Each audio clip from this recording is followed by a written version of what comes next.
اے پروردگار مجھ کو ایسی توفیق عنایت کر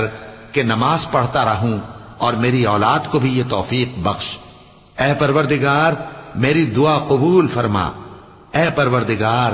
حساب کتاب کے دن میری اور میرے ماں باپ کی اور مومنوں کی مغفرت کیجو۔ اور مومنوں یہ نہ سمجھنا کہ یہ ظالم جو کام کر رہے ہیں اللہ ان سے بے خبر ہے، وہ ان کو اس دن تک مہلت دے رہا ہے جبکہ دہشت کے سبب آنکھیں پھٹی کی پھٹی رہ جائیں گی اور لوگ سر اٹھائے ہوئے میدان قیامت کی طرف دوڑ رہے ہوں گے، ان کی نگاہیں خود اپنی طرف لوٹ نہ سکیں گی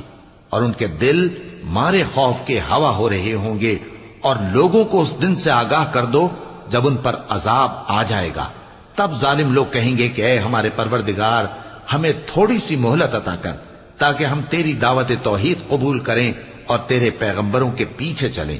تو جواب ملے گا کیا تم